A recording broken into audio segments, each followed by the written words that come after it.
Hi dear students, कैसे हैं आप सभी। आई होप आप सभी बहुत अच्छे होंगे। Manish GS academy YouTube channel पर आप सभी का स्वागत है। और आज की इस वीडियो के अंदर हम कवर करेंगे मौर्य साम्राज्य को इसमें कंप्लीट। और इससे पहले का टॉपिक वाइज का वीडियो आप लोग प्लेलिस्ट से चेक कर सकते हैं। बिल्कुल वीडियो स्टार्टिंग से स्टेप बाय स्टेप समझाया गया है। और ये जो क्लास होगी आप सभी के एग्ज़ाम के लिए मोस्ट इम्पोर्टेंट होगी, जो आप लोग स्टेट एग्ज़ाम आप लोग दे रहे हैं। ठीक है, तो अच्छे से समझिएगा। साथ ही साथ अगर अभी तक आप लोगों को नोट्स नहीं मिला है तो नोट्स ले लीजिए, क्योंकि मैं इन क्लास का पीडीएफ भी आपको टेलीग्राम पे प्रोवाइड करा रहा हूँ और व्हाट्सएप पर। और जो इससे पहले का हस्तलिखित नोट्स है वो भी मैं आप लोगों को टोटल ही कंप्लीट करा चुका हूँ। ठीक है, तो आप सभी छात्र व्हाट्सएप या टेलीग्राम ग्रुप के माध्यम से नोट्स ले सकते हैं। ठीक है, फ्री ऑफ कॉस्ट है, कोई भी चार्ज आपको नहीं देना है। तो अच्छे तरीके से समझिएगा, शानदार तरीके से समझिएगा। एक एक टॉपिक को बहुत अच्छे से कवर कराया जा रहा है। ठीक है, चलिए अब स्टार्ट करते हैं। इससे पहले देखिए, अगर आप लोग व्हाट्सएप ग्रुप ज्वाइन करना चाहते हैं तो इस नंबर पर मैसेज कर दीजिएगा। और अगर आप लोग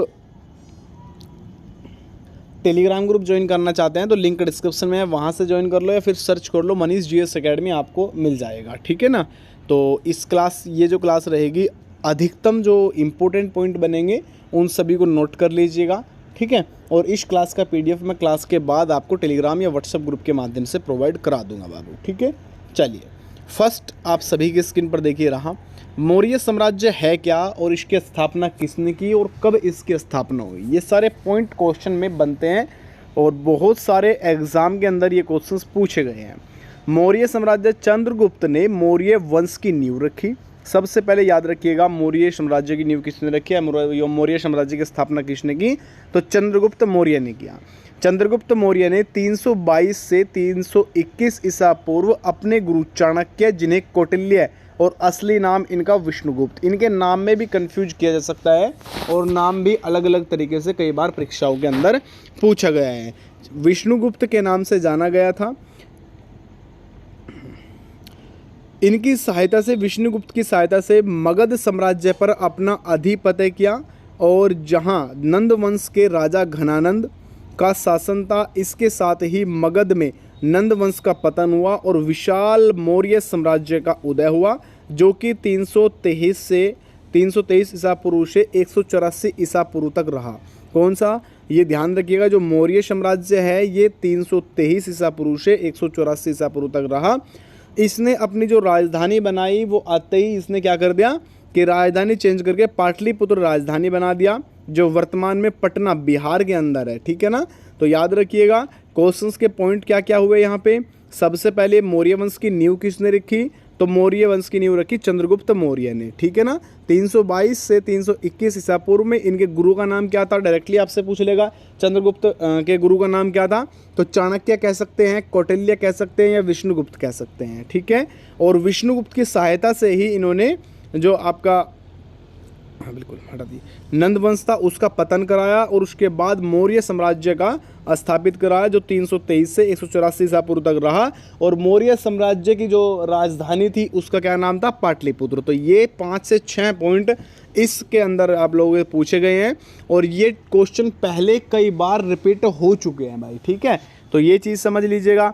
इसके बाद देखिए, चंद्रगुप्त मौर्य ने 322 से 298 ईसा पूर्व तक चंद्रगुप्त मौर्य ने मौर्य वंश की नींव रखी, विशाल साम्राज्य की स्थापना करी। चंद्रगुप्त का साम्राज्य उत्तर कश्मीर से लेकर के दक्षिण में कर्नाटक तक था। ठीक है ना, और पूर्व में बंगाल तक था। ठीक है ना, उत्तर में फारस, वर्तमान में ईरान तक फैला हुआ था। चंद्रगुप्त के शासन में चाणक्य को प्रधानमंत्री का पद प्राप्त था। जिस तरीके से वर्तमान में प्रधानमंत्री का है, उसी तरीके से उस समय में चाणक्य जो होते वो प्रधानमंत्री का पद उन्हें दिया गया था। चाणक्य ने अर्थशास्त्र नामक, ये याद रखिएगा बहुत ज़्यादा इंपॉर्टेंट क्वेश्चन है, बहुत बार परीक्षाओं में पूछा गया है। अर्थशास्त्र नामक के एक ग्रंथ की रचना की, जिसमें प्रशासनिक नियमों का उल्लेख किया। डायरेक्टली पूछता है अर्थशास्त्र का नियम, अर्थशास्त्र जो बुक है उसकी किसने लिखी है, डायरेक्ट याद रखिएगा आप लोग, चाणक्य। मोस्ट इंपोर्टेंट है। विष्णुगुप्त भी पूछेगा जब भी वही लगाना है, कौटिल्य पूछेगा जब भी वही लगाना है। ठीक है ना। तो एग्जाम में नाम देख करके कंफ्यूज बिल्कुल भी नहीं होना। इसके बाद देखिए, चंद्रगुप्त ने 305 ईसा पूर्व में यूनानी शासक सेल्यूकस, याद रखिएगा बहुत बढ़िया नाम है और कई बार आया हुआ है, सेल्यूकस को युद्ध में पराजित किया।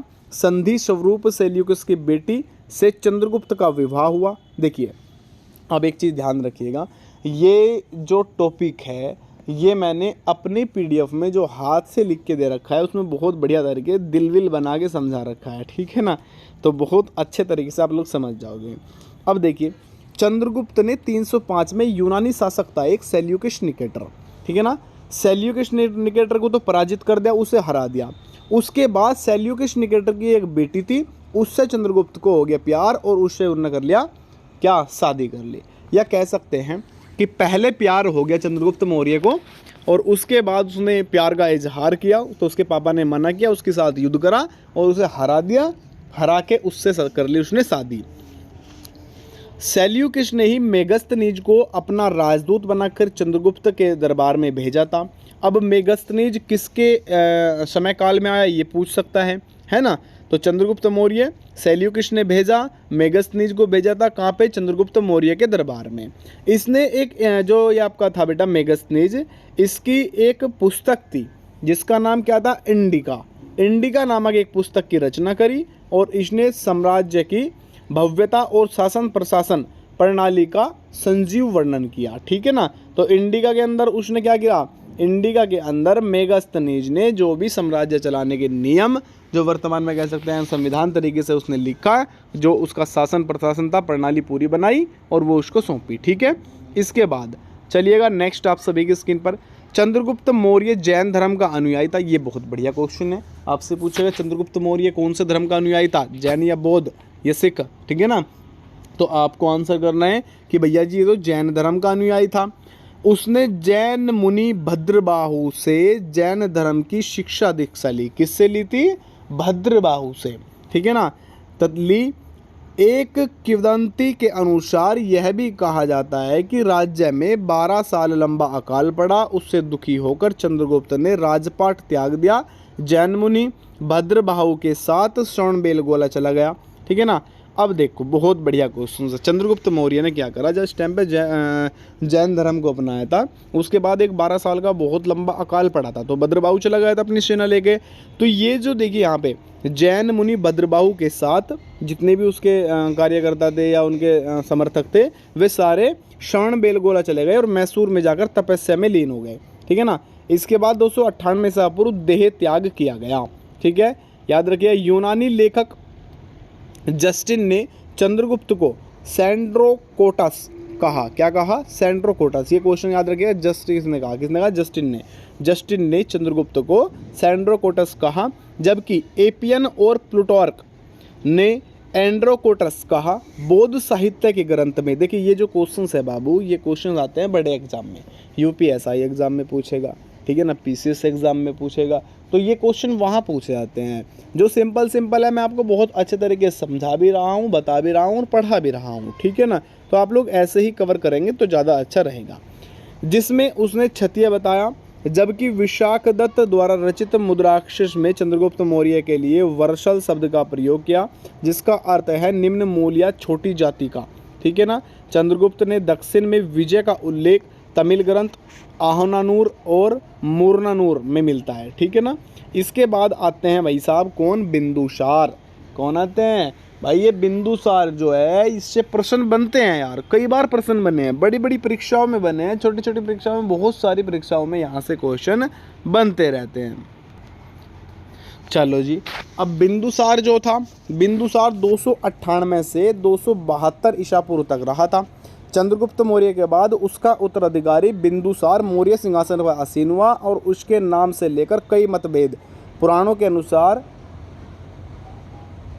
बिंदुसार का वारिसार और भद्रासार पुकारा गया। वहीं जैन ग्रंथ राजबली कथा के अनुसार सिंहासन को चंद्रगुप्त मौर्य का उत्तराधिकारी बताया गया, परंतु बौद्ध ग्रंथों एक तो बौद्ध ग्रंथ कौन कौन से हैं, महावंश दीपवंश में चंद्रगुप्त के उत्तराधिकारी को बिंदुसार के नाम से दर्शाया गया। लेकिन चीनी ग्रंथ देखिए फहा यू इन चुलिन में बिंदुसार के बिंदुपाल पुकारा गया है, नाम चेंज कर दिया बिंदुपाल। कौन से में, चीनी ग्रंथ के अंदर। क्या नाम है चीनी ग्रंथ का, ये नाम है फहा यू एन चुलिन, ठीक है ना। तो इसको याद तो रखिएगा थोड़ा सा, ये क्वेश्चन आपके लिए इंपॉर्टेंट है। इसके बाद बिंदुसार को यूनानी साहित्य में अमुत्रोकेटस या अभित्रघात नाम से भी जाना गया है। अभित्रघात का अर्थ होता है शत्रुनाशक या शत्रु का नाश करने वाला। चाणक्य बिंदुसार का प्रधानमंत्री था, पीएम था, ठीक है ना। तो इसमें देखिए इसके बाद यहाँ पे बिंदुसार को यूनानी साहित्य में अमित्रघुटस या अमित्रघात के नाम से पुकार लिया गया है, ठीक है ना। तो याद रखिए इसमें अलग अलग क्वेश्चन जो आपके पूछे जाते हैं, जो एग्जाम के अंदर बनते हैं। शत्रुनाशक किस में कहा गया है ये पूछ सकता है, तो यूनानी साहित्य के अंदर इसको कहा गया है, ठीक है ना। तो ये इंपॉर्टेंट आप लोगों के लिए रहेगा। चलिए अब देखिए इसके बाद सबसे बड़ा जो महान शासक हुआ और जिससे सबसे ज़्यादा क्वेश्चन पूछे जाते हैं, तो ये कौन है? ये है महान अशोक सम्राट महान, ठीक है ना। इसको याद रखिएगा। ये कब से कब तक रहा? तो 273 से 232 ईसा पूर्व तक ये रहा था, ठीक है ना। बिंदुसार की मृत्यु होगी और उसके बाद में उसका एक पुत्र हुआ जिसका नाम था अशोक मौर्य, ठीक है ना। अशोक मौर्य साम्राज्य का शासक बना, इसके जिसने विश्व इतिहास में अपनी विशिष्ट छाप छोड़ी। एक ग्रंथ में यह भी कहा गया है कि अशोक ने अपने 99 भाई का वध करके मौर्य सिंहासन पर अपना अधिपत्य किया। ये सच है, देखिए इसमें, ठीक है ना। जितने भी उसके भाई थे उनके टोटल के 100 भाई इसके थे टोटल, ठीक है ना। कितने? 100। तो इसमें क्या हुआ? इसमें इसने 99 भाई की मृत्यु की थी, एक भाई इसने छोड़ा था जो इसका साथ दिया था जिसने इसमें, ठीक है ना। तो ये याद रखिएगा। बौद्ध ग्रंथों में अशोक को क्रोधी हिंसक सम्राट माना गया है, बहुत गुस्से वाला कह सकते हैं, ठीक है ना। हिंसक सम्राट माना गया, परंतु सम्राट अशोक को एक ऐसे राजा के रूप में भी जाना जाता है जिसने हिंसा और क्रोध त्याग कर अहिंसा का मार्ग अपनाया था। अब देखिए क्या हुआ है, इसके बाद इसने जो अशोक था, अशोक ने बौद्ध धर्म को अपना लिया। क्या? बौद्ध धर्म को अशोक ने अपना लिया और इसी ने इसके प्रचार प्रसार के लिए श्रीलंका के अंदर अपने पुत्र और पुत्री दोनों को वहाँ पे प्रचार प्रसार करने के लिए इसने भेजा था। ये क्वेश्चन यूपीएसआई में बना हुआ है कि किस महान शासक ने अपने पुत्र तथा पुत्री को श्रीलंका प्रचार प्रसार के लिए बौद्ध धर्म को भेजा था, ठीक है ना। याद रखिएगा। इसके बाद त्याग कर अहिंसा का मार्ग अपनाया एवं प्रेम शांति पथ पर चलकर विश्व बंधुत्व की मिसाल भी पेश करी, ठीक है, याद रखिएगा। इसके बाद आइएगा सहेली, हाँ बिल्कुल।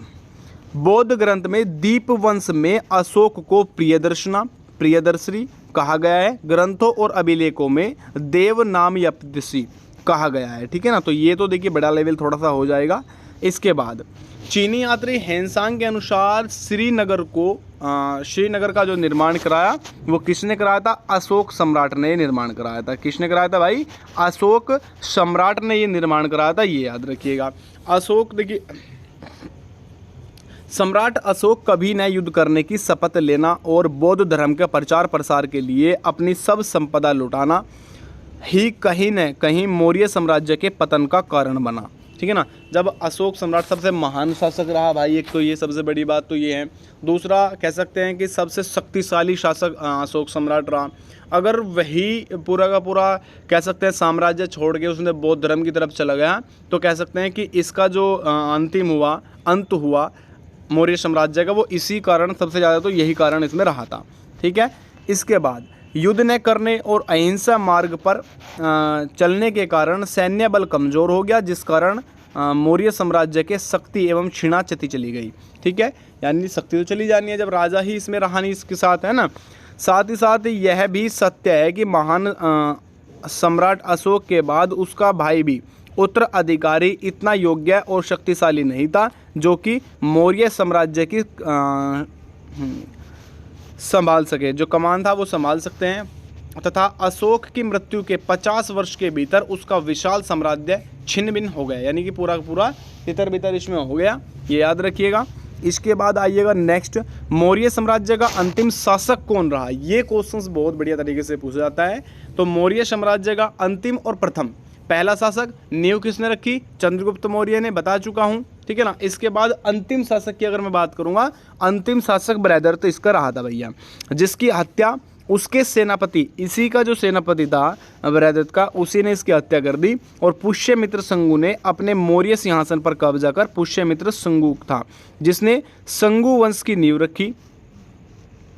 मौर्य साम्राज्य के पतन के साथ साथ शंगु वंश का विशाल साम्राज्य का उदय हुआ, ठीक है। इसके बाद देखिए थोड़ा सा पॉइंट देखेंगे आप लोग यहाँ पे, जो मोस्ट इम्पोर्टेंट पॉइंट है उन सभी को देखिए एक बार।